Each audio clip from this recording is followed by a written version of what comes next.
Now, I know that there are plenty of walkthroughs for Secret of Mana, but I just thought I would make this one about fighting the snake and Moltongo just as practice, just for practice for making videos. This is my first video that I'm posting, and the other ones will be better and have more work into it, but I just want to see how this works out. Now, if we're going to fight the snake, it's absolutely important to level up. You're going to want to do this in the first screen in the forest before you get to the cavern, just north of the castle. Each character should be to about level 21, including the sprite child. This is actually pretty easy. You don't have to spend a lot of time getting to level 21. You should be about at 19 or 20 before you even get to Moltongo. Go to the shop and stock up first off on the obvious things. Of course, you're going to want to be filled up on candy that includes chocolate. And fairy and walnuts are always a good thing to have stocked up too, anytime you're fighting a boss, so you can use plenty of magic. And at this point you might be starting to think that medical herbs are kind of pointless. Poisoning doesn't last very long, and you're hardly ever moodled by anything. But these are actually necessary for fighting the snake. Obviously, be stocked up on Cups of Wishes. Once you're stocked up on these things and also upgraded on all your weapons, and also upgraded on all your armor, you're going to want to stay at the guest house at the castle. Now, at 50 GP at night, it sounds almost like a rip-off, but you more than make up for this when you're leveling up. So, stay the night at the castle. It's important to always stay at a hotel or at the guest room of the castle before you fight a boss, because not only does it refill your health, it also refills magic. You don't have to waste all your money on fairy walnuts. Definitely save your game here. Nothing's more annoying than being killed by a boss and not only having to go back to the beginning of the level, but also having to level up all over again as well. Alright, now we're off to fight the snake. Okay, now that we're heading toward the snake, it's a good idea to get your characters in line. So you go to the action grid, and there are some tempting options, like to keep them at keep away and guard, because you're trying to keep them alive after all. But you're actually better off going more toward approach and attack, because if your character is toward the approach and attack side, she'll hit the bad guys, stun them, and then just keep going. She'll follow you. But just to illustrate a point, I'm going to have her be a little closer to guard and keep away, and not to the extreme either, because some people might argue, you put them too extreme, and then you're not going to end up with anything good. And I'm going to put the sprite child not in the same spot as the other one, but I'm actually going to keep her more toward approach and attack, and I will put this one at an extreme. Don't ever put them at a high charge, because that will actually slow you down. Just keep going and see how well they follow you. Now, their action grids actually seem to affect each other. I don't know if that's really the case or if it's my imagination, but if you notice, the one that I've got on guard and keep away keeps running in the opposite direction, actually trying to run away from the enemies and not necessarily following you. Now, when it comes to treasure chests, open that up, and most of the time nothing will fit because you're stocked up on everything. Every now and then you'll open one up and it'll be Quill Cap or something like that, and you can actually sell that for money, but it's not worth it. It's really not worth the risk, because some of them are poison and riot gas and whatever else. So you're best just leaving those things behind.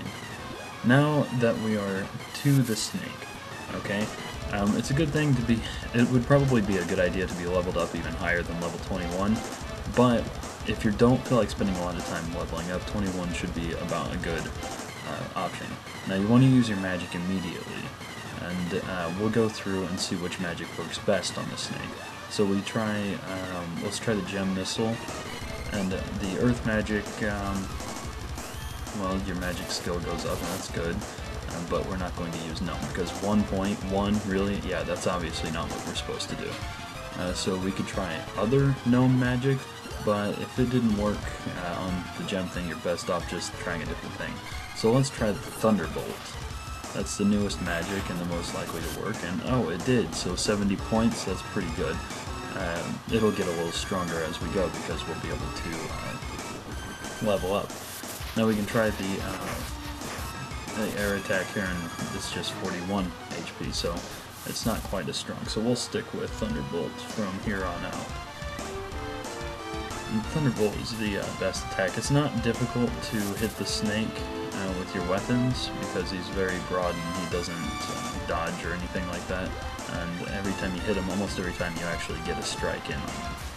So, but we're going to stick with magic for now. Now, Hikari has been pigmatized.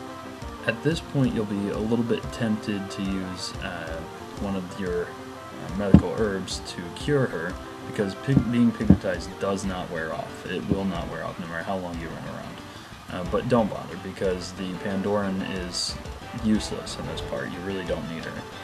Okay, now that we're out of magic, this is why we've stocked up on fairy walnuts, obviously.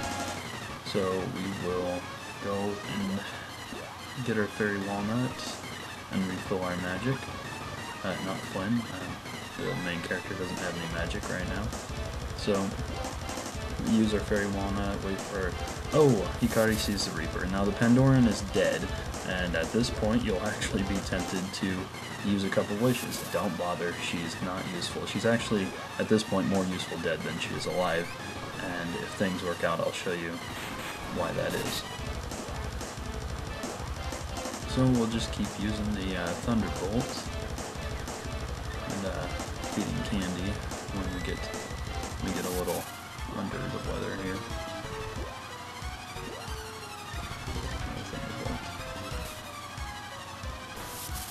Now, I've been pigmatized. Pigmized, I'm sorry.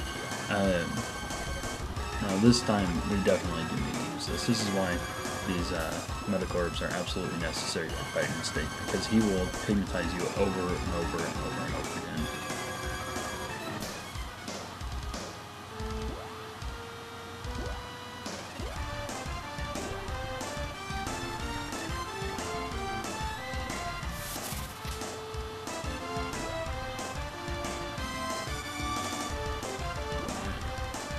I think we all know what I'm going to do next. Oh, now with the weapons, let's switch weapons here. Right now, if you've been keeping up on all your upgrades, your axe is actually your best weapon. So if you're going to strike him without using magic, definitely use the axe. I think it does about a little more than 40 HP damage every time you hit him. So yeah, that time was 126, so that's pretty good. Now I should be leveling up in magic. Sylphid should be getting to level 1 here pretty soon, and that'll be much more powerful against the snake.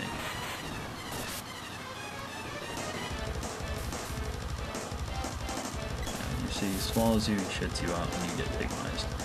But if you notice, the Sprite Child was not swallowed or shitted out, and she still got pigmized. So we definitely want to use this for both of them, because they will die very quickly if you don't. Now, while somebody's striking you, you actually cannot use your magic, so you're gonna have to wait until the strike is over, and then go and use your magic. Stick with Thunderbolt the whole time. Don't try mixing it up at all, because it's... Oh yeah, here we go, level 1. Now you'll notice it's a lot more powerful. We'll definitely use our medical herb again. I'm actually surprised I haven't run myself out of these yet.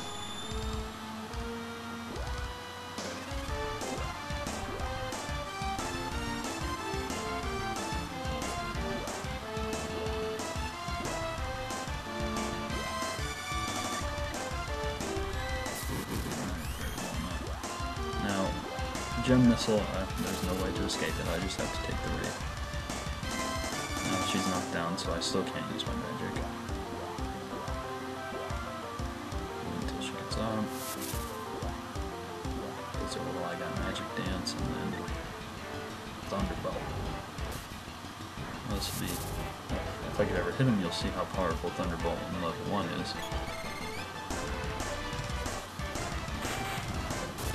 Yeah, there we go, 225 HP.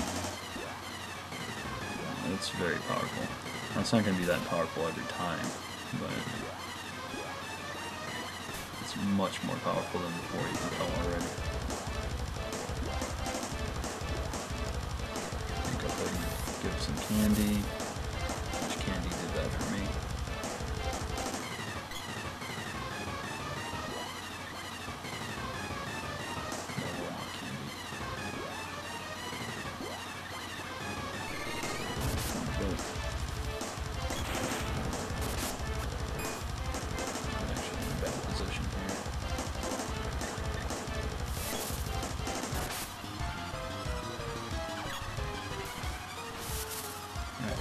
Now, we're both pigmized. Now, you might think that, well, we're screwed because now we are officially out of Metagroids, and yeah, that's terrible.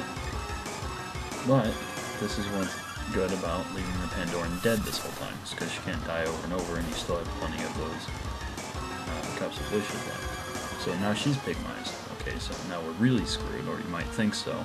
But what we're going to do is actually, we're just going to wait for the Sprite Child to die, and then use a couple of wishes on her, and then she's back. She's got full health and everything, so we don't have to do anything with the other two. We can't anyway, but we just end up using more magic, and if the others die, then we will have to bring them back to life, because if she dies too, then we're screwed.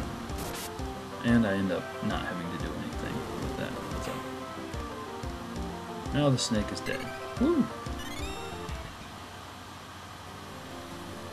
Right, now, right about here you might be tempted to just think, oh, I better use the magic rope and get the hell out of here.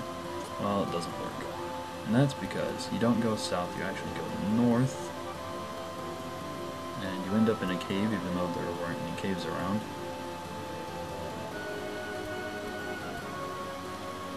There's some little rocks you can't step over.